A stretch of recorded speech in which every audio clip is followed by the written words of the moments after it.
Bonjour à toutes et à tous. Je suis Bonjour. Bonjour, je suis enchantée de vous voir aujourd'hui. Alors, dans l'idée, on aimerait patienter une petite minute le temps que les gens se connectent. On est ravis de vous voir. N'hésitez pas, on va tout au long de la session lire le chat. Si vous avez des questions, etc., on répondra à toutes les questions. On pourra y répondre de deux manières, soit dans le fil de la discussion avec Sylvain, c'est intéressant de soulever le contenu à ce moment-là et du coup on répondra au fil de l'eau, mais si jamais il y a une session de questions-réponses à la fin, et du coup si on ne traite pas votre question à ce moment-là, on la traitera à la fin pour y mettre plus de contexte. J'espère que vous allez bien. Et n'hésitez pas à dire bonjour dans le chat, puisqu'on ne vous voit pas. On aime savoir que vous êtes là. Bonjour Oriane. Bonjour, bonjour. Bonjour à toutes et à tous. En attendant que les personnes se connectent, je voulais vous dire quelques informations. Ici, vous êtes en gros dans l'espace virtuel de Lyon, l'école de l'IA. Pour me présenter, moi, je suis Alice Jackson-Janssen, je suis Head of Growth, du coup, chez Maria Schools et donc chez Lyon. Je vais vous expliquer ça en 3 minutes top chrono. Bonjour Alexandra, enchantée. Et en préambule, du coup, je voulais vous parler pendant 3 minutes top chrono de notre bootcamp Grosseia qui s'inscrit totalement dans la thématique d'aujourd'hui. Le bootcamp Grosseia, c'est un bootcamp de formation sur le gros et sur l'IA qui sont extrêmement corrélés aujourd'hui. Et c'est un bootcamp de 13 semaines qui sont délivrés en ligne avec de la pratique intensive. C'est-à-dire que vous avez quand même 10 semaines d'exercices, 10 semaines où vous allez avoir 3 manières d'apprendre, des exercices collectifs en live tous les mercredis soirs, du coup avec une promo assez restreinte de 20 participants. Vous avez également des interviews d'experts tous les vendredis midi, donc des gens qui sont des experts terrain, qui ont les mains dans le cambouis, comme on dit, et sur lesquels vous pouvez poser toutes vos questions. Et également, vous avez évidemment du contenu e-learning à côté pour prendre la théorie et développer vos apports sur différentes questions. Vous avez tout un programme, là je vous ai mis le programme, donc c'est un programme assez robuste pour être en mesure ensuite de faire du gros combiné à de l'IA, c'est-à-dire comment optimiser votre productivité et décupler votre potentiel grâce à l'IA. Je voulais juste vous dire aussi qu'on travaille avec des super experts. Donc, notamment, on a Sylvain aujourd'hui qui est là en format live. Mais du coup, à l'intérieur de la formation Grosseia, on est sur la même logique de pouvoir interroger sur des sujets, d'aller creuser, etc. Et on est super fiers des intervenants que vous pouvez voir ici parce que c'est des gens vraiment au top de leur expertise. C'est des expertises autant sur le gros que sur la data, sur l'automation et évidemment sur l'IA. Donc, c'est une manière de se nourrir hyper intéressante. Et par exemple, sur la prochaine promo, elle va démarrer le 14 mai. Pour la promo actuelle qui s'est lancée là régulièrement, en fait, en fin de formation, vous avez les 3 dernières semaines sont concentrées sur un cas pratique de A à Z pour obtenir votre certification. Et notamment, pour le moment, la promo bosse sur le projet de Kitok. Donc, les équipes sont là pour répondre à leurs questions, les outiller, etc. pour avoir à la fin de la formation vraiment un portfolio où ils ont mis en place une stratégie de A à Z. Donc voilà, j'ai fini mon petit laïus. Moi, j'aimerais vous présenter Sylvain du coup Cubizol. On est ravis de t'avoir aujourd'hui. On est vraiment super ravis de t'avoir aujourd'hui. Est-ce que ça te va si tu te présentes de ton côté, vu que tu sais mieux parler toi que moi?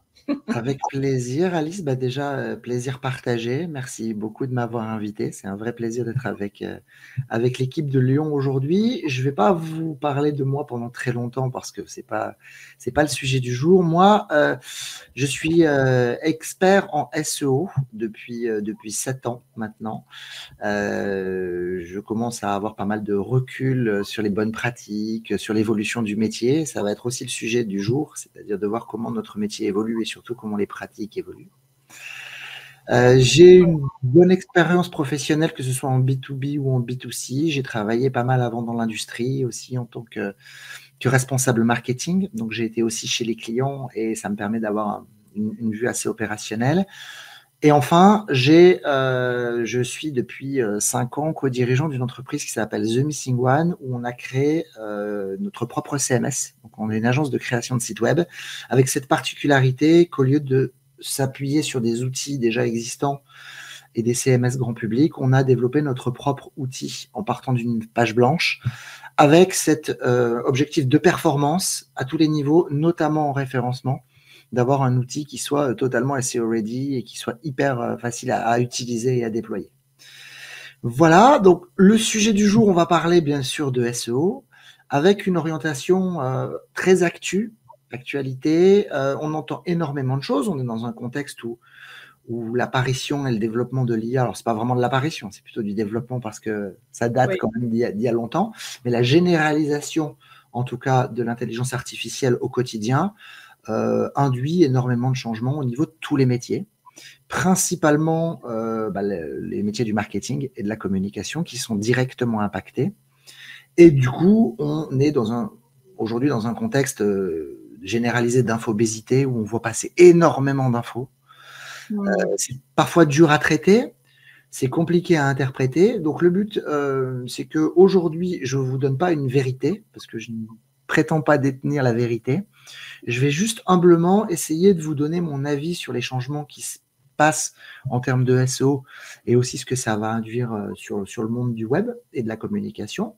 Je vous donnerai des retours d'expérience de cas et de mes clients, alors bien sûr sans les citer parce que je souhaite beaucoup tenir à la confidentialité des données, mais je vous donnerai des exemples de ce que j'ai fait, de ce que eux ont vécu, des choses qui marchent, des choses qui marchent pas, et je vais un peu aussi de recadrer le débat sur les choses qui fonctionnent vraiment avec l'IA, comment l'utiliser, etc. Voilà. Donc on est vraiment dans ce contexte. Qu'est-ce que le SEO encore aujourd'hui et comment l'IA est en train de l'impacter et comment moi je vois les choses pour vous aider à l'utiliser intelligemment. Voilà le sujet. J'espère que c'est clair. N'hésitez pas, comme l'a dit Alice, à poser des questions sur le chat. Et je souhaite laisser une bonne partie à la fin de ce webinaire pour les questions et les réponses, parce que j'imagine que vous en avez plein. Soit des choses que vous avez entendues et sur lesquelles vous voudriez mon avis, soit des questions totalement ouvertes. Donc, voilà. On peut lancer si tout est bon pour vous. On peut y aller, c'est bon? Oui, c'est parfait, Sylvain. Merci beaucoup pour ton introduction. Donc ça, c'est ce que tu venais de dire, mais on est parti. Allons-y dans le sujet. Alors, on va repartir déjà sur quelque chose qui a une base, mais qui est indispensable et qui est nécessaire de comprendre. C'est quelle est la place aujourd'hui du SEO dans la stratégie marketing, dans votre stratégie de marketing globale. J'adore ce schéma. Alors, c'est pas moi qui l'ai inventé. Il date d'il y a quelques années déjà. Il a été produit par SEMrush, donc que vous devez tous connaître. Je l'ai adapté un peu, mais je le trouve tellement vrai et tellement d'actualité encore que je me devais de vous le partager. En gros, le SEO, ce qu'il faut comprendre et ce que je vais vous dire tout au long de cette intervention, c'est que le SEO, c'est pas du tout un sprint. Le SEO, c'est un marathon. C'est quelque chose de durable dans le temps qui permet d'asseoir la visibilité de son site Internet, donc de par ce biais de son business et de son offre de service, en construisant quelque chose de solide. Je le compare, et aujourd'hui tous les experts sont d'accord là-dessus, on compare beaucoup au branding, qui a été un petit peu abandonné. La notion de marque a été de plus en plus délaissée quand on parle de marketing digital pur, je ne parle pas de marketing de business ces derniers temps, et qui revient depuis notamment l'apparition de l'IA au premier plan. notamment parce que les algos prennent de plus en plus les signaux de marque et les signaux d'autorité de marque pour pouvoir positionner des sites et avoir des indices de confiance. Donc, quand vous construisez une marque, c'est long à construire, c'est fastidieux, c'est beaucoup de travail, c'est beaucoup de communication, mais une fois que vous avez une marque qui est établie, ça va être le garant de votre business sur du long terme. Le SEO, c'est exactement la même chose. C'est quelque chose qui va demander des efforts, plus ou moins longs. Ça peut être des efforts qui sont relativement courts si vous êtes sur un domaine de niche ou très peu concurrentiel. Si vous êtes sur un domaine très généraliste, extrêmement concurrentiel, ça peut prendre des années. Mais une fois que vous êtes établi, j'ai un grand nombre de clients qui ont assis leur business sur du SEO, d'accord, et pas seulement sur de la vente en ligne. Donc, quand ce canal, on arrive à y investir intelligemment et qu'on obtient des résultats, c'est quelque chose qui va être extrêmement durable. Et ça n'a pas de prix. Parce que ça sort aussi votre business d'une dépendance envers un partenaire extérieur ou envers la publicité. Je vais vous donner un exemple très concret parce que j'aime bien les exemples. Il y a un client que je suis depuis 2 ans et demi qui a un site e-commerce sur lequel on a fait x4 ou x5 en termes de développement SEO et de chiffre d'affaires qui va avec. Et en parallèle de son site marchand, donc qui vend directement, il a aussi une partie sur les plateformes, type Amazon, type des gros distributeurs dans son secteur. Et en fait, aujourd'hui, Amazon revoit totalement ses conditions d'achat et de distribution par rapport à ses partenaires, de manière totalement arbitraire, sans possibilité de négocier, ni sans possibilité de médiation, ce qui fait que du coup, il se retrouve avec une perte sèche sur le premier trimestre sur la plateforme Amazon qui est extrême. Et ce qu'il me disait, il m'a tout simplement dit, si on n'avait pas fait ce travail en SEO depuis 3 ans, mon entreprise serait morte. Aujourd'hui, ça a permis d'asseoir un business dans la durée et du coup de se décaler de cette dépendance aux campagnes publicitaires ou alors à d'autres canaux de prospection. Alors, ceci étant dit, vous avez tous, et je suis sûr qu'il y a des gens qui sont des participants ici, qui sont soit déjà des consultants, des experts en SEO, ou alors des gens qui travaillent en marketing digital, donc qui ont affaire au SEO toute la journée. Vous avez tous entendu parler des fameux 3 piliers dont les consultants SEO vous saoulent depuis la nuit des temps. On les entend partout. Alors, est-ce qu'ils sont encore d'actualité en 2025 ? Oui, plus que jamais. Le SEO évolue énormément, comme tout d'ailleurs en marketing digital, mais ces bases-là sont extrêmement solides et ça reste totalement le cœur des bonnes pratiques et ce qui doit gouverner vos actions aujourd'hui.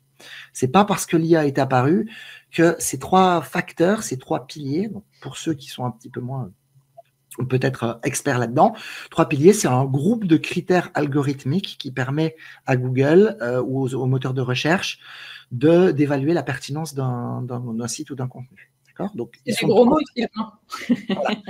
Technique. Donc, la technique, c'est tout simplement comment les robots, les bots des agents des moteurs de recherche arrivent à comprendre votre site, ils arrivent à l'explorer facilement. Est-ce qu'ils arrivent à comprendre la structure et est-ce qu'ils arrivent à accéder à toutes les pages de manière fluide et rapide sans utiliser trop de ressources ? Ensuite, le contenu, c'est le cœur même de ce qu'est le SEO. Ça veut dire, et j'y tiens, est-ce que vous êtes en capacité de produire du contenu original, de qualité, qui répond à un besoin et qui va apporter des informations nouvelles ? Je reviendrai là-dessus, mais c'est vraiment important.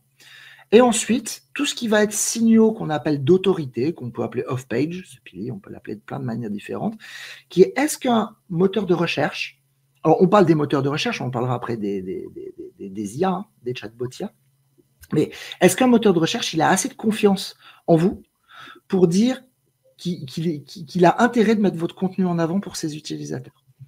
Je vais être très rapide là-dessus, mais il faut aussi toujours revenir aux bases de chez base. Qu'est-ce qu'un moteur de recherche ? Quelle que soit la forme qu'il prend, hein, que ce soit traditionnel, comme on voit avec une recherche Google, ou aujourd'hui, via un chatbot IA, quel est son but ? Son but ultime, c'est de capter des utilisateurs, de garder des parts de marché en satisfaisant aux demandes d'un utilisateur. Or, qu'est-ce qu'on fait sur ces plateformes, hein, quelle que soit la forme ? On pose des questions. et on attend des réponses qui sont les plus pertinentes possibles. Donc, Google a construit son business sur la capacité à répondre de manière intelligente à des besoins de ses utilisateurs. Et ensuite, donc ce business model étant établi, ils ont pu le valoriser par de la publicité et autre chose. Mais garder ces parts de marché, pour eux, ça passe par satisfaire les utilisateurs, donc vous satisfaire quand vous faites des demandes. C'est pour ça qu'on ne parle plus forcément de moteur de recherche, mais qu'on parle de moteur de réponse. Oui, totalement lié. Voilà. Et donc, les positions zéro qu'on avait constatées, qui étaient l'intermédiaire, si vous voulez, entre les recherches traditionnelles qu'on avait et la recherche aujourd'hui via IA, eh bien, c'était déjà ça. C'était apporter la réponse que le moteur de recherche et que l'algorithme trouve la plus pertinente à un besoin précis. D'où le fait d'intention de recherche. Donc, je vais essayer de ne pas traîner, mais voilà. Ces 3 critères sont encore totalement d'actualité quand vous mettez en place une stratégie SEO. D'autant plus qu'aujourd'hui, on va le voir, les informations qui sont remontées sur les chatbots, elles proviennent de ces critères-là, encore aujourd'hui. Donc, c'est totalement d'actualité. Qu'est-ce qu'on doit retenir? Alors, à part qu'ils ont des looks qui sont dépassés depuis 10 ans, mais ça, voilà, à la fin, c'est toujours les experts qui gagnent. Oui, ça, c'est totalement vrai. Pourquoi? Parce que, comme je viens de vous l'expliquer, et ça va dans la continuité de mon discours, pour pouvoir avoir confiance, Google a besoin d'expertise. Quand vous êtes malade, vous allez chez le médecin, parce qu'il a une expertise pour vous.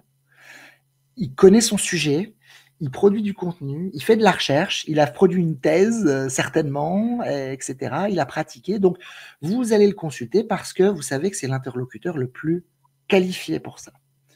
Lorsqu'un moteur de recherche va proposer vos résultats de manière naturelle, il a besoin de s'assurer que vous êtes un expert dans votre domaine. Pourquoi? Parce que s'il donne de l'information qui est partielle, fausse, mauvaise, eh bien, il va dégrader la qualité de son service auprès de ses utilisateurs. Donc, ils vont être tentés d'aller voir quelqu'un d'autre. Donc, il a besoin de ces signaux d'autorité, d'où le fameux HIT. Donc, expertise, expérience, autorité, confiance. Et il a besoin de savoir que votre site est un site d'experts. Plus votre site est niché, c'est exactement comme dans le business, plus vous êtes dans une micro-niche où vous avez une expertise, plus votre indice de confiance va être rapide. Ouais. Donc, ça veut dire être en capacité de construire un site web qui est un site de niche et pas un site généraliste dans un premier temps, et de produire un contenu qui soit d'une qualité supérieure, qui soit extrêmement pointu dans votre secteur, de le construire en fonction des demandes des utilisateurs, ça c'est très important, et des questions qu'ils se posent. C'est la première étape. La deuxième, c'est d'être en capacité d'être cité par des gens qui font autorité dans leur domaine et des sites qui font autorité dans leur domaine. Je travaille pas mal dans le secteur de la santé et j'adore ce secteur. Je vais vous expliquer rapidement pourquoi. Alice, tu n'hésites pas à me couper si je suis trop long. Je suis très bavard, donc voilà, tu n'hésites pas à faire le gendarme. Pourquoi j'aime le secteur de la santé? Parce qu'il est en capacité d'apporter des preuves assez rapides de l'expertise des personnes qui construisent des sites. C'est le seul secteur aujourd'hui où on n'a absolument pas, enfin en tout cas moi, j'ai absolument pas besoin d'acheter de backlink extérieur, puisque les sites de presse s'en chargent pour mes clients. C'est-à-dire qu'ils sont régulièrement contactés pour avoir un avis d'expert pour être hébergés. Parfois sur des sites énormes, des sites de presse où vous achèterez plusieurs milliers d'euros des backlinks. Donc en fait, le fait d'avoir des signaux comme ça de sites d'autorité, de médias d'autorité, de plateformes d'autorité, je redonne l'exemple de la santé parce qu'il est parlant, quand vous avez un lien qui vient de Doctolib, c'est que vous êtes un professionnel de santé avec un numéro d'agrément.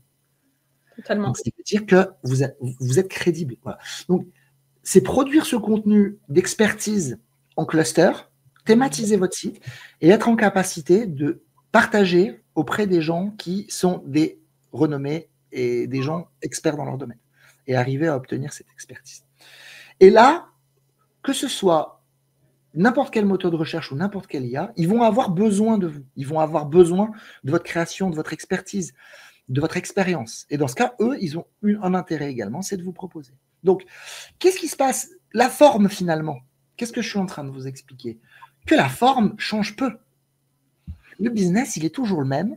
Le but d'un moteur de réponse, il est toujours le même, c'est-à-dire aller chercher par des différents critères la réponse qui est la plus adaptée.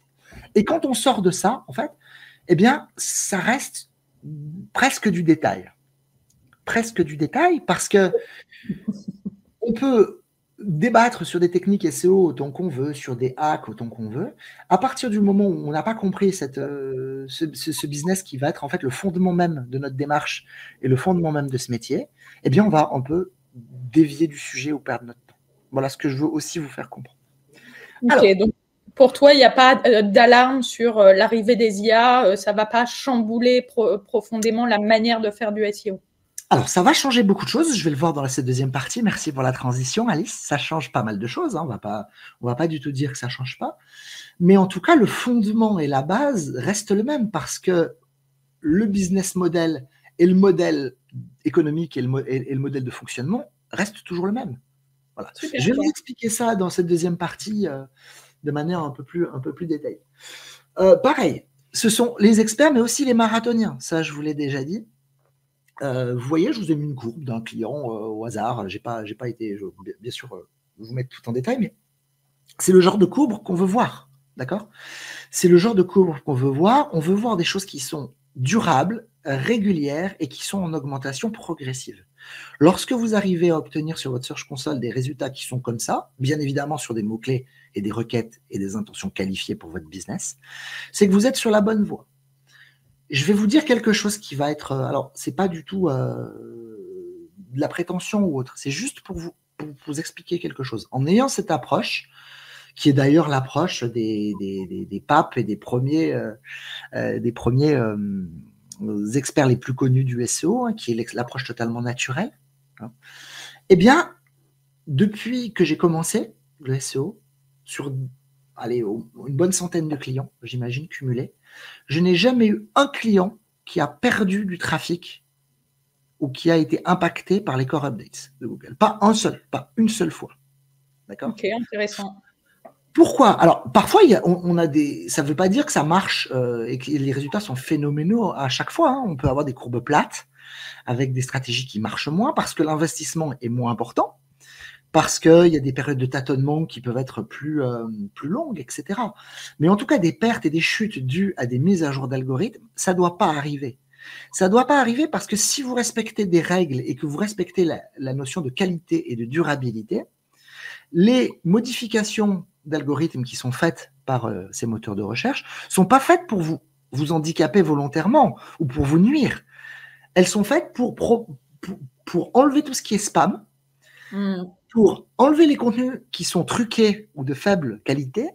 Ils sont faits pour bannir les pratiques qui sont des pratiques malsaines, et ils sont faits en fait pour trier et affiner en fait les résultats et affiner le marché. Donc à partir du moment où vous ne cherchez pas à manipuler volontairement ou vous ne cherchez pas à trouver des astuces, eh bien vous faites ce qu'on appelle du SEO durable. Et ce SEO durable, eh bien il est bénéfique parce que sur le long terme, il ne sera pas impacté par l'actualité. Et or, l'arrivée des IA aujourd'hui est totalement liée à ces moteurs de recherche. Aujourd'hui, vous faites une recherche sur ChatGPT, on va le voir, il est alimenté par Bing. Vous faites une recherche sur Gemini, il est alimenté par la recherche Google. Donc, la base est la même. C'est juste la manière de le présenter et la manière d'aller puiser l'information. Donc, moi, ce que je vous dis, c'est soyez intelligent, mais surtout faites du durable. Faites du durable, et le durable, c'est de l'expertise et de la technique. Le reste, c'est de la manipulation de consultants pour vous vendre des choses à court terme, et c'est jamais une bonne approche, de toute façon, le court-termiste.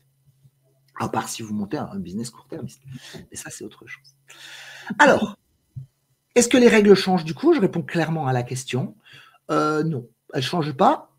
Elles sont toujours les mêmes. Si vous voulez, si bien sûr vous avez un business qui nécessite un site web et une stratégie SEO, c'est d'avoir un super site web au départ. On verra ce que c'est. Un contenu d'expertise et une communication multicanal et des partenariats. Exactement la même chose que sur du branding. Promouvoir votre expertise, promouvoir vos contenus. Voilà pour cette base. Est-ce que c'est clair déjà pour tout le monde? J'essaie de pas trop m'attarder. Si vous avez des questions, surtout n'hésitez pas sur le chat. Alice va me les... N'hésitez pas. De mon côté, c'est clair, mais je ne sais pas si ça peut être clair pour tout le monde. Voilà, surtout, voilà, où vous me poserez les questions à la fin. Donc, Oui, on a quand même l'IA qui arrive sous toutes ses formes. Alors, les formes qu'on connaît, c'est beaucoup, où on entend parler, c'est beaucoup les formes marketing, hein. C'est les ChatGPT, c'est les Midjourney, etc. Mais l'IA, c'est beaucoup plus profond que ça. Ça, c'est des outils avec un énorme impact sur tous les domaines de l'entreprise, tous les métiers, sur les process industriels, sur de l'IA intégrée dans des outils déjà existants, etc. On a fait un guide qui viendra bientôt, je pense, sur l'IA en entreprise, Alice. Ouais. Qui justement traite de tout ça et de nombreuses formes que peuvent prendre les outils d'IA dans l'entreprise. Et on se rend compte que ce n'est pas seulement des outils gadgets, hein, c'est des vrais métiers. Il y a des data analystes derrière, c'est de la vraie construction. Donc, aujourd'hui, on a aussi un panel d'outils qui est extrême, sur lequel on peut se baser pour principalement gagner du temps. Et c'est aujourd'hui comme ça, principalement, que moi je l'utilise et que beaucoup de consultants l'utilisent aussi, j'imagine. C'est pas pour remplacer votre cerveau, c'est pas pour créer des lignes éditoriales à votre place, c'est pas pour générer une fausse expertise en allant pomper les infos des autres. Hein, c'est vraiment pour gagner du temps dans vos démarches. Donc pour pouvoir accélérer, si vous êtes un consultant ou une agence, pouvoir gérer dans un laps de temps plus de tâches qui sont d'habitude chronophages ou répétitives. Et si vous êtes dans une entreprise intégrée, pouvoir gagner du temps pour faire autre chose, ou alors pouvoir produire plus de volume. Donc moi, j'utilise l'IA pour beaucoup de choses. Moi, ce qui me sert le plus aujourd'hui, et je pense que beaucoup, c'est pour lire les documentations et les interpréter. Ça, c'est vraiment une révolution. C'est-à-dire que quand vous avez des documents complexes, que ce soit sur le dev ou que ce soit sur la partie marketing ou sur des outils, plus besoin de lire une documentation. Vous l'envoyez, vous la traitez, vous posez vos questions directement en mode question-réponse. C'est extrêmement efficace. Ça marche très bien pour faire des benchmarks, pour faire des titres et des métas, créer des tableaux et des visuels, des lignes de code quand on a besoin de faire quelque chose, des corrections d'orthographe, de la traduction, de la reformulation, du maillage interne. Il y a énormément d'applications possibles. Vous en voyez passer beaucoup sur LinkedIn, j'imagine. Parfois beaucoup trop, mais parfois bien. Et effectivement, on gagne en productivité de manière assez incroyable, à condition de ne pas mettre son cerveau de côté et de s'en servir comme ce que c'est, c'est-à-dire un outil aujourd'hui de gain de temps, gain d'efficacité. Et surtout, des outils ultra pratiques et qui fonctionnent. J'aime bien la notion, Sylvain, d'assistant IA parce que c'est vraiment le cas, quoi. Exactement. C'est un assistant et voire un super assistant. Exactement. D'ailleurs, ça remplace d'ailleurs pas les experts aujourd'hui. On voit malheureusement les postes qui sont impactés en entreprise sont les postes les plus juniors et les sorties d'école, ce qui est dommage d'ailleurs. Mais aujourd'hui, que vous avez un super développeur qui est lead dev depuis 10 ans, il ne va pas être très impacté par ça, parce qu'il a une hauteur et une approche stratégique qui est largement au-dessus de ce que peuvent être ces outils aujourd'hui. Par contre, effectivement, pour les tâches rapides et répétitives, ça change la vie. Et on ne peut pas nier que ça existe. C'est-à-dire, s'enterrer et dire on ne l'utilise pas, c'est se tirer vraiment une balle dans le pied aujourd'hui. Alors, qu'est-ce que ça va changer aussi? J'accélère un peu, mais c'est aussi la manière de rechercher. D'accord? La manière de rechercher, c'est qu'elle est de plus en plus directe et interactive. Avant, on faisait une requête sur un moteur de recherche et on allait nous-mêmes cliquer sur des résultats, faire sa propre synthèse d'informations, synthétiser les résultats, se faire son propre résumé, descendre sur une autre page, aller chercher. Aujourd'hui, on a une manière de faire les requêtes et de faire les recherches qui est différente, qui est interactive. C'est pour ça qu'on parle vraiment de chatbot. Hein. C'est un peu péjoratif parfois, mais c'est ça. C'est des chatbots qui permettent d'avoir des questions et des réponses comme vous le feriez avec un humain ou un spécialiste et qui vous permet de produire du contenu rapidement. Donc, ces modes de recherche vont, et j'en suis convaincu, être et bouleverser la façon dont vous allez faire des requêtes demain sur vos... voilà. On voit que la recherche vocale, à un moment donné, on avait parlé de la recherche vocale comme la révolution. Oui. Et là, on se rend compte que ça n'a pas marché si bien que ça, alors que c'est pratique de faire une recherche vocale sur un téléphone. Et bien, on se rend compte que ça n'a pas impacté le marché tant que ça. Concernant ces outils-là, aujourd'hui, clairement, ils sont intégrés déjà au moteur de recherche, avec parcimonie. Hein. Si vous voyez, par exemple, sur Bing, il y a une partie LLM dessus, il y a une partie chatbot dessus. qui est utilisé et de plus en plus de gens font leur requête de recherche directement sur ces outils, que ce soit sur smartphone. Aujourd'hui, c'est peu. Hein, on en parle comme si c'était une vague, un tsunami. Mais sur le trafic des sites web, j'ai vu les statistiques et je vous le confirme avec les sites que j'administre. Aujourd'hui, c'est 1% du trafic sur les sites, depuis ces sites-là. Donc, ça ne veut pas dire que vous apparaissez pas dans 1% des cas, c'est 1% des recherches qui sont faites comme ça. Mais par contre, le trafic que ça génère vers les sites, c'est à peine 1%. Oui, totalement. En revanche, ça ne veut pas dire que vous n'avez pas de visibilité. C'est-à-dire que au contraire, ça va court-circuiter quelque part les sites, d'accord, et que la réponse, elle va être directement sur l'outil. Les gens ne vont plus avoir besoin d'accéder à votre site pour avoir l'information. Comme une ancienne position 0, ils vont faire une demande, ils vont avoir leur réponse qui va être directement intégrée dans l'outil. Donc, ça veut dire que, quelque part, eh bien, ça va faire énormément chuter, et c'est déjà le cas, les statistiques sur votre site Internet. Parce que même si il n'y a que 10-15 personnes qui ont cliqué sur votre site, et vous le voyez dans Google Analytics ou dans d'autres outils de monitoring, il n'y a que 10 visites qui viennent de Perplexity ou de Gemini, ça veut peut-être dire qu'il y a 10 fois ça qui ont vu votre marque ou qui ont obtenu une réponse via ces outils, parce qu'ils n'ont pas été ensuite cliqués sur le lien vers votre site. Donc, il faut le prendre en compte parce que ça fausse toutes les statistiques de visibilité, Alice, que vous pouvez avoir aujourd'hui.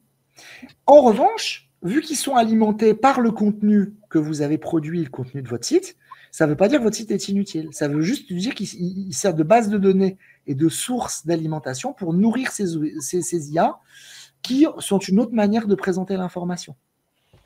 Complètement. Voilà. Manière sur différents LLM, il y a notamment Mistral, il me semble, ou Perplexity, c'est sourcé et du coup, les gens prennent le réflexe aussi d'aller voir les sites derrière. Hein. Totalement. Aujourd'hui, ils le font, les trentenaires, les quarantenaires. Est-ce que les dernières générations le feront? Je suis beaucoup, beaucoup moins convaincu là-dessus. Donc, l'idée, c'est ça, c'est de prendre ça en compte, de vraiment l'intégrer et d'avoir aujourd'hui aussi de la visibilité sur ces plateformes-là. Faites des tests. Là, j'ai fait une requête justement sur les formations Growth plus IA de Lyon et je me suis rendu compte que sur les 4, pas forcément sur la même position, mais la formation de Lyon apparaissait systématiquement.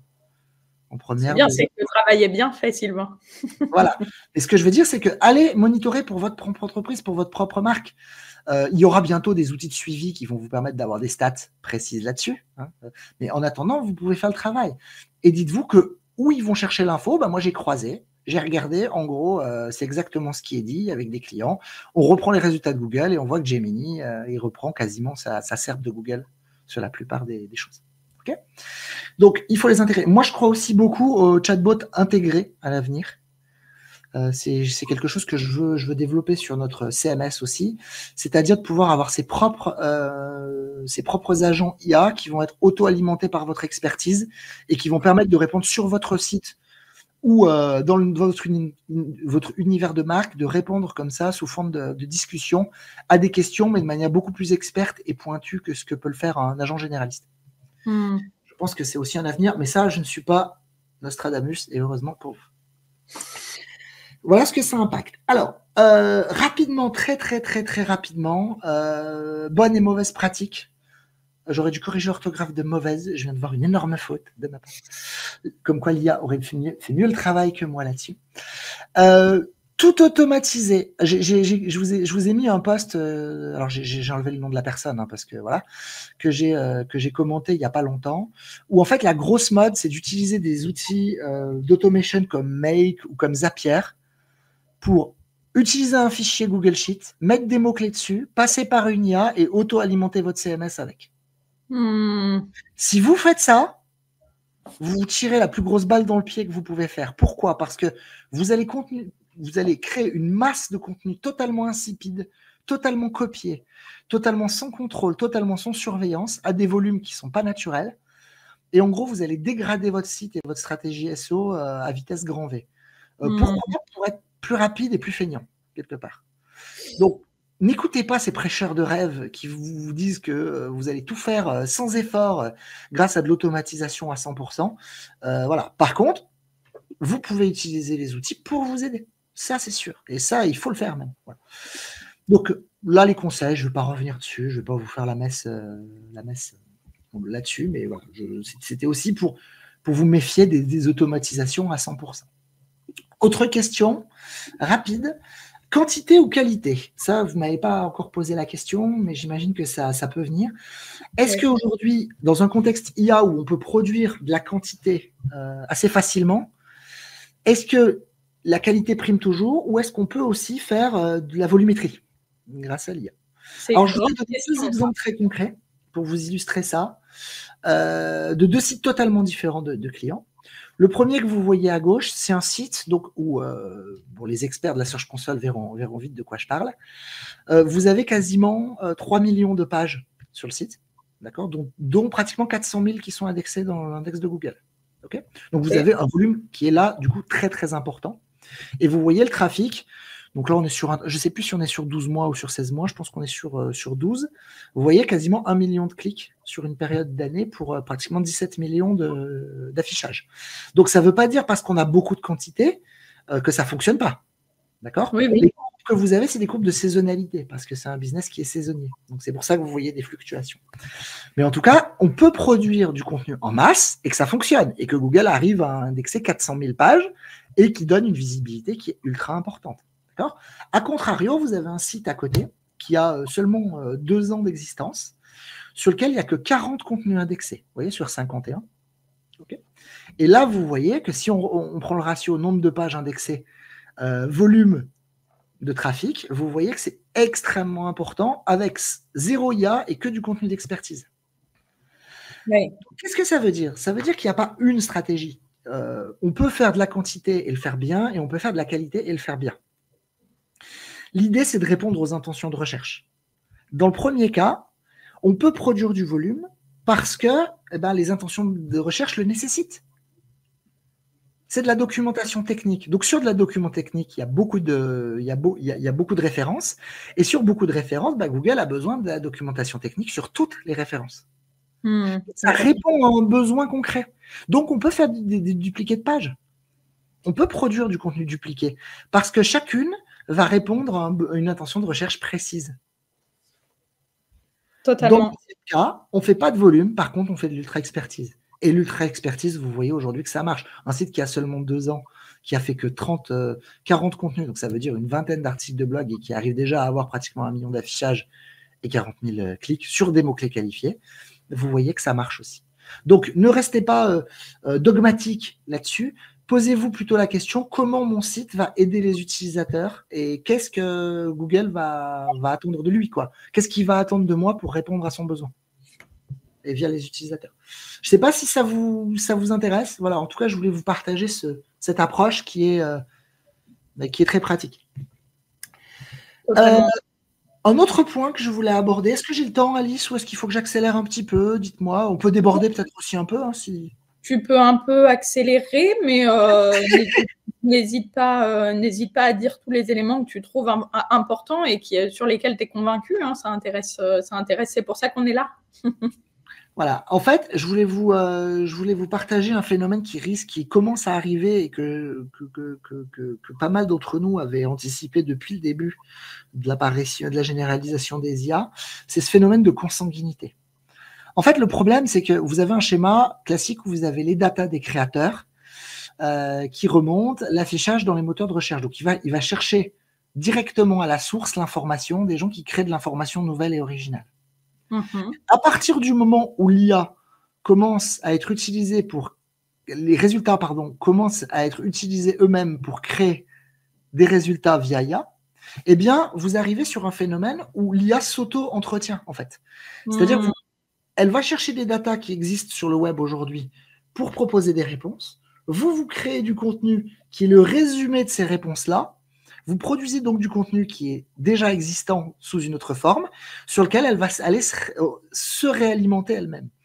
Donc, ce que tout le monde va faire en faisant ça, c'est créer un phénomène de consanguinité qui va en fait faire que les réponses vont toutes être uniformisées et toutes les mêmes.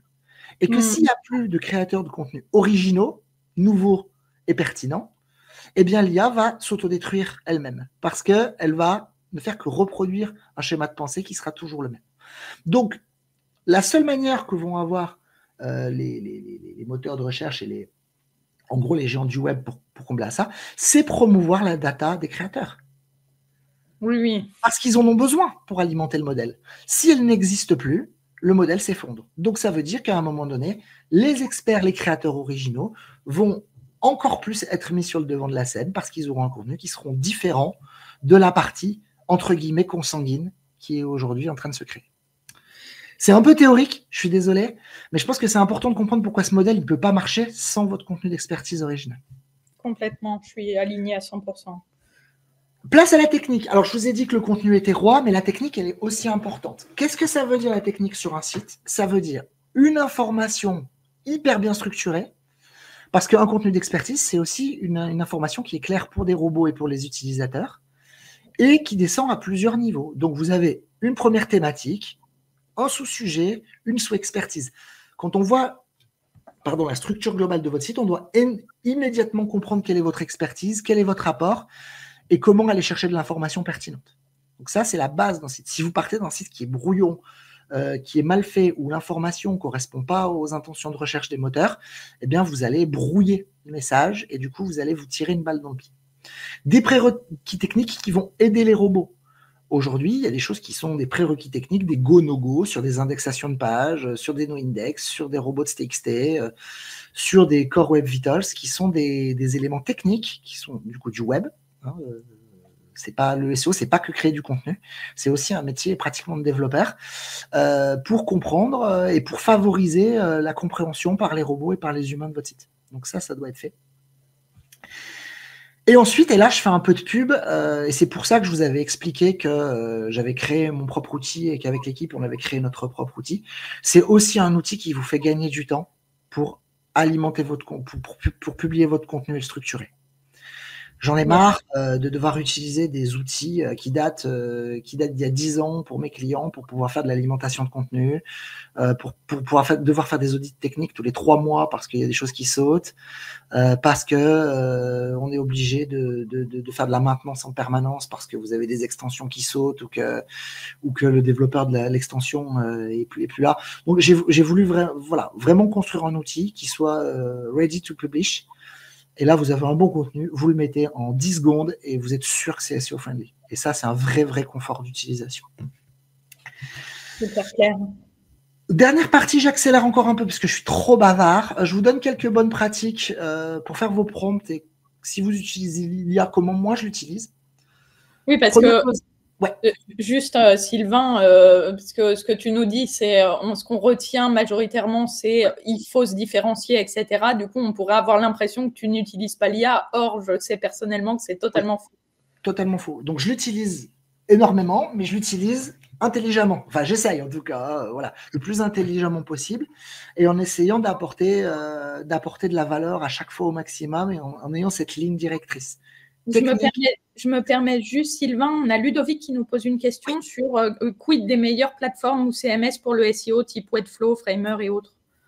Dans l'absolu, en fait, pour le SEO en tant que tel, peu importe. Ça, c'est pareil, c'est de la littérature. C'est-à-dire qu'à partir du moment où vous avez des prérequis techniques qui sont respectés, en gros, vous êtes capable de faire vos méta, vous êtes capable de faire vos titles, de faire en sorte que vous puissiez mettre des halts sur vos images, le fait que vous ayez un bon maillage interne. La technique, c'est juste un rendu, en fait. Alors, il faut éviter des choses qui vont être, par exemple, de la mauvaise utilisation du JavaScript pour que les robots ne puissent pas le lire. Alors, notre plateforme est en full JS, hein, donc voilà, c'est la mauvaise utilisation du JavaScript. Donc, peu importe, après, c'est plus la praticité que vous avez d'utiliser l'outil et est-ce qu'il vous permet de publier bien? Est-ce qu'il est pratique à utiliser? Est-ce que c'est facile de faire de la maintenance? Est-ce que c'est facile de casser ou pas des choses dessus? C'est plus une histoire de praticité, de vitesse et de durabilité qu'une histoire de code, si vous voulez. On peut... Ou de CMS tout court. Voilà, vous prenez un Shopify, un PrestaShop, un WordPress, un Webflow, etc.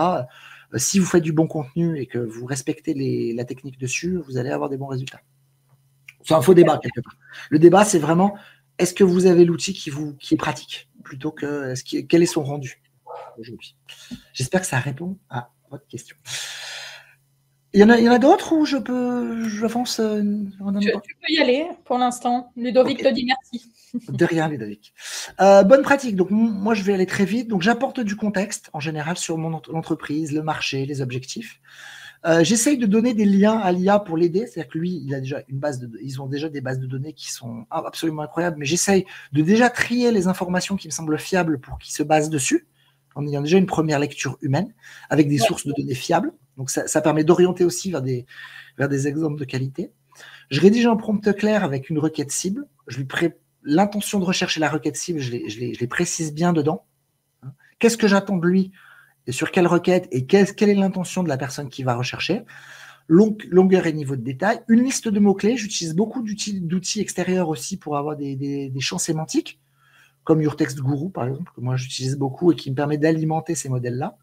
Un super outil. Plan détaillé, c'est encore mieux. C'est-à-dire que là, si vous faites vous-même le plan, ça veut dire que vous avez déjà réfléchi à la valeur que vous allez apporter. Donc, ça veut dire qu'il ne va pas, lui, vous proposer une alternative robot à ce que vous voulez, mais vous allez lui dire, voilà comment je veux que tu apportes de la valeur, de quelle manière et comment c'est structuré. Et là, déjà, vous avez fait un grand pas. Et le style d'écriture, éventuellement.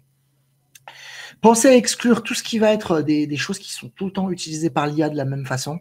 Ça veut dire qu'il surabuse des emojis, il surabuse des majuscules au milieu des titres. Les bullet points, c'est quasiment sur toutes les réponses. Donc, on voit vite que c'est du contenu fait par IA, 100% par IA, sans retouche. Et du coup, voilà, c'est se tirer aussi une balle dans le pied. Donc, demandez-lui déjà d'enlever tout ça. Hein, et puis, comme ça, vous allez déjà éclaircir le message.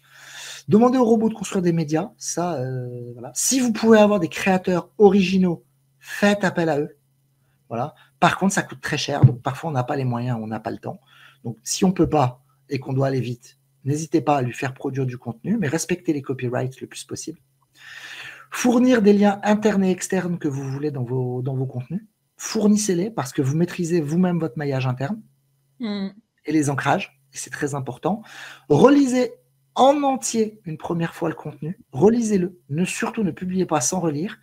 Et ensuite, demandez de synthétiser, de développer, etc. Et apporter ensuite des expériences personnelles, de l'expertise et retoucher des parties où vous considérez que le contenu il est trop insipide ou trop similaire à vos concurrents.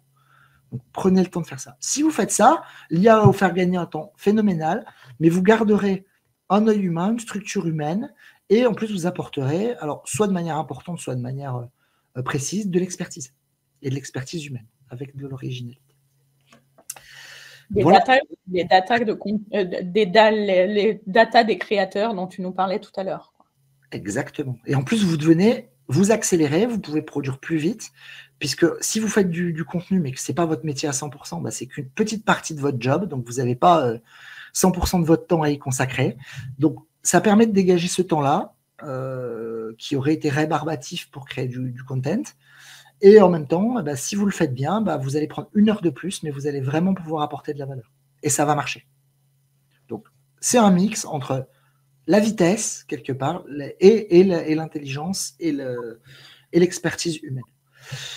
Très clair. Voilà mes outils favoris. En gros, la rédaction, j'utilise beaucoup. Je n'ai pas mis aussi la Search Console pour aller rechercher des mots-clés ou des outils SEO classiques, marketing, Ahref, SEMrush, SE Ranking et autres pour avoir des mots-clés. J'utilise pas mal UrTextGuru, je ne vous l'ai pas mis là pour faire de l'analyse sémantique.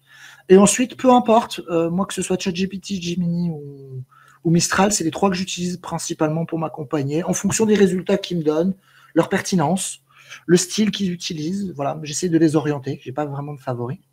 Pour les images, j'aime bien le combo Canva Midjourney. C'est-à-dire, en gros, je crée déjà une première base sur Canva qui est mon orientation et je la fais retoucher par Midjourney qui est vraiment excellent pour les images. Pour moi, c'est de loin le meilleur outil du marché.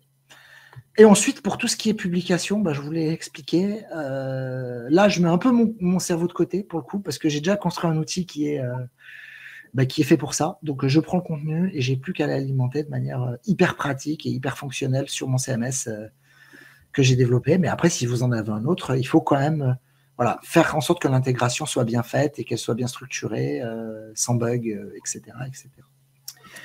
J'espère que j'ai pas été trop long et j'espère qu'on a encore un petit peu de temps pour les questions. Parfaitement. Si vous avez des questions subsidiaires ou supplémentaires surtout, n'hésitez pas, si jamais ça vous intéresse, je vous ai partagé le lien vers le CMS de Sylvain. On a une question sur quid du Keyword Generator Ahref pour la liste de mots-clés. versus d'aspirer des mots-clés par l'IA sur des sites de concurrents? Alors, très bonne question. Vous pouvez avoir cette liste de mots-clés et en fait, elle peut être la plus complète possible. C'est-à-dire que vous pouvez utiliser du multisource aussi. Hein. Vous pouvez utiliser Ahref, vous pouvez aspirer des mots-clés, vous pouvez faire tout ce que vous voulez et vous constituez votre propre liste sémantique. D'accord? Parce que si vous le créez justement en partie votre contenu avec de l'IA, vous allez pouvoir lui donner une profondeur sémantique qui est la plus importante possible. La source la plus fiable reste presque la Search Console en elle-même quand vous avez déjà un article ou un contenu qui est déjà bien établi, parce que Google vous donne lui les propres réponses à ce qu'il attend en termes de requêtes et de mots-clés, puisqu'il va chercher sur un article de la profondeur. Donc tout ce que vous pouvez utiliser pour avoir des mots-clés, c'est très bien. Plus la liste est complète, plus c'est positif, et ça vous donne surtout des idées de structuration du contenu. Parce que utiliser des mots-clés comme ça à la va-vite, ça n'a pas d'intérêt. C'est grouper ces mots-clés et de se dire pourquoi ces mots-clés sont utilisés, quelles sont les parties et la structure de mon contenu dont je dois parler pour utiliser ces mots-clés. Voilà. Donc, peu importe, plus vous arrivez à vous constituer des bases qui sont importantes et pertinentes, plus ça va vous aider à structurer votre contenu et plus ça va aider l'IA aussi. Super clair. J'espère que Ludovic, ça répond à votre question. Super clair. Moi, il y a une question qui m'interroge, qui est, on parle toujours de la Search Console, qui est super, mais du coup, qui permet de savoir comment ça se passe sur Google.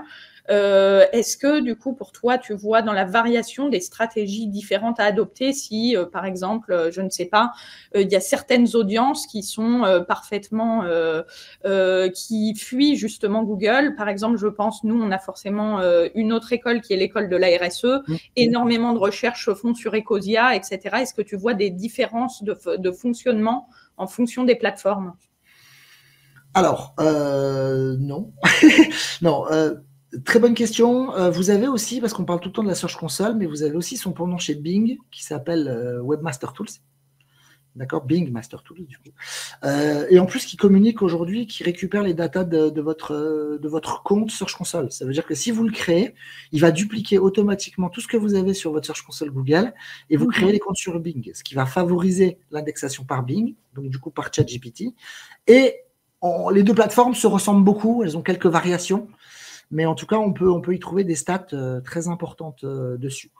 La Search Console, je pars un peu sur un autre. C'est honnêtement aujourd'hui, si vous avez un site qui est petit, relativement petit, vous avez quasiment pas besoin d'utiliser de logiciel marketing. Vous pouvez faire du SEO très très qualitatif uniquement avec votre Search Console. Et en plus, vous avez des datas qui sont des datas sources. Vous n'avez pas de l'extrapolation.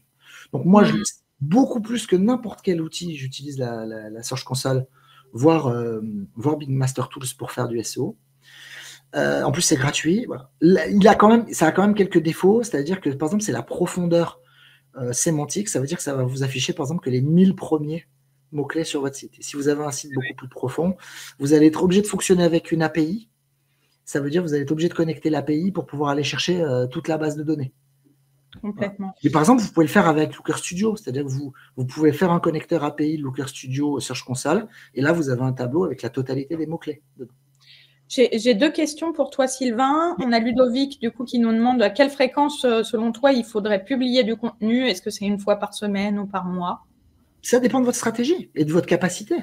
Si vous avez, je vous ai montré deux stratégies différentes. Si vous avez une équipe de rédacteurs avec 3 rédacteurs, vous pouvez faire un contenu par jour. Si vous êtes tout seul et que vous êtes indépendant et que vous avez un contenu d'expertise, vous pouvez en faire un par mois. Ça dépend de vos ressources, mais ce qui est important, et j'y reviens, c'est la continuité et l'effort dans la durée.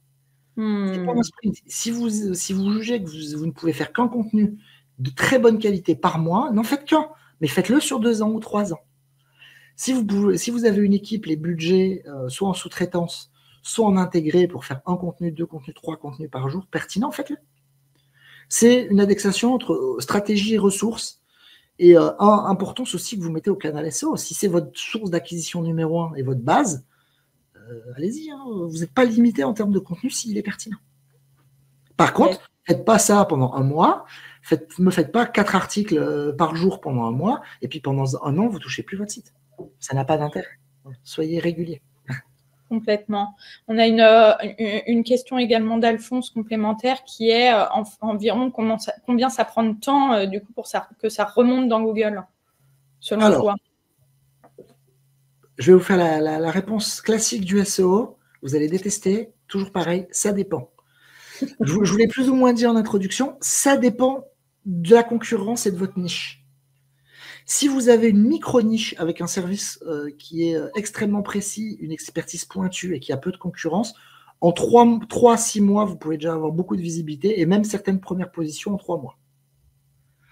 Si vous allez sur crédit bancaire, vous allez avoir 5 ans de travail et peut-être des centaines de milliers d'euros d'investissement pour y arriver. Donc, ça dépend de votre niche, ça dépend de la difficulté, c'est de l'offre et de la demande, c'est de la concurrence. Voilà. Mais on peut avoir des résultats très rapides sur des requêtes qui sont pertinentes commercialement et pointues. Ça peut prendre 3 mois, mais c'est des mots-clés qui sont relativement confidentiels. Super clair. Le chat te pose des questions. Moi, j'en ai une question au chat. Est-ce que, du coup, le temps d'aujourd'hui, les échanges vous font réaliser que vous avez besoin de vous former autour du gros et notamment du SEO sur l'IA? Ou est-ce que, du coup, vous dites que vous êtes à jour et que ce que dit Sylvain est aligné avec ce que vous pensez actuellement, quoi? Parce que, comme ça, des questions pour vous et des questions pour nous. C'est un échange de bonnes pratiques. Avec grand plaisir. Profitez que je sois là et que Alice soit là pour nous poser toutes les questions que vous voulez, si c'est nécessaire. Combien d'entre vous, moi j'ai une question à poser peut-être, Alice. Ouais. Combien d'entre vous ont déjà mis en place des stratégies SEO ou travaillent dessus de manière concrète aujourd'hui, ou est-ce que c'est encore du projet pour vous? Est-ce que vous avez déjà testé? Il y en a certainement qui doivent investir beaucoup et où ça doit très bien marcher, d'autres qui ont peut-être des plus mauvaises expériences, d'autres qui se sont jamais lancés. C'est intéressant de savoir sur un panel comme ça, voir qui travaille là-dessus.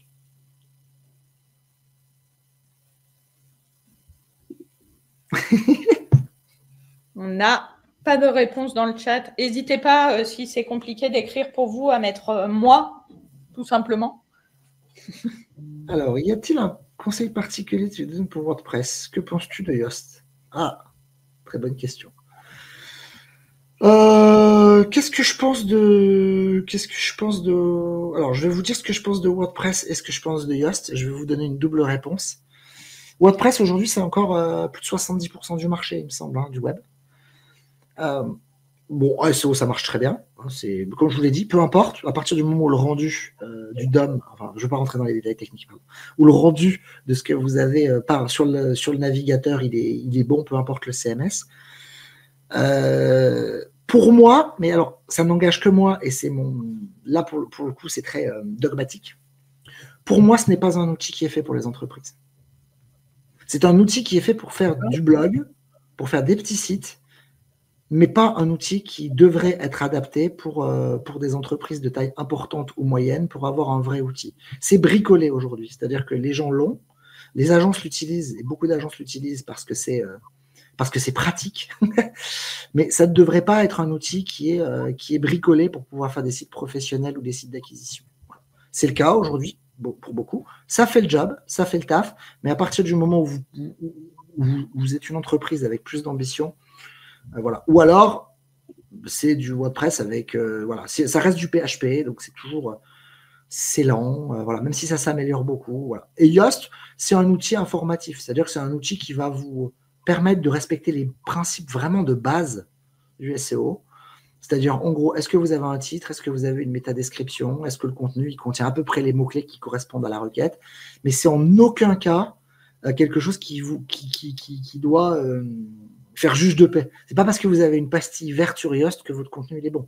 C'est juste qu'il respecte certains critères minimaux de base sur le fait que votre contenu il peut marcher. Voilà. Mais s'il ne répond pas à l'intention de recherche, s'il est mal structuré ou s'il est moyen, vous pouvez avoir un Yoast qui est à 100% et pas du tout avoir de résultat. Donc c'est plus on va dire un outil qui est pratique pour les débutants. Très bien. Si vous avez une dernière question, n'hésitez pas. Ça va faire 1 heure qu'on est en ligne. On a un quart d'heure de retard. On papote. Mais en tout cas, si jamais vous avez des questions ou si ça vous intéresse, n'hésitez pas, que ce soit en besoin de formation, à me contacter directement ou à contacter l'équipe à travers des messages. Si vous avez besoin d'un CMS, si vous avez des questions sur le SEO et des besoins SEO, à contacter Sylvain, évidemment. Nous, on se tient à dispo. Le replay de cet événement, si jamais ça vous intéresse de le revoir, de vous l'enregistrer pour quand vous vous poserez sur vos stratégies SEO, vous reposer dessus, le garder en mémoire. Tout ça va être publié demain sur la chaîne YouTube de Lyon. Du coup, le contenu entier du webinaire. Et voilà. N'hésitez pas. Et sinon, si pas de questions, je vous dis une excellente journée, un bon appétit. Eh ben, merci à tous d'être venus. Voilà. N'hésitez pas non plus à m'ajouter et à poser vos questions sur LinkedIn directement en MPE. Je vous répondrai avec grand plaisir. Merci beaucoup Alice pour l'invitation et à toute l'équipe de Lyon. Merci Sylvain. Bonne journée. Merci.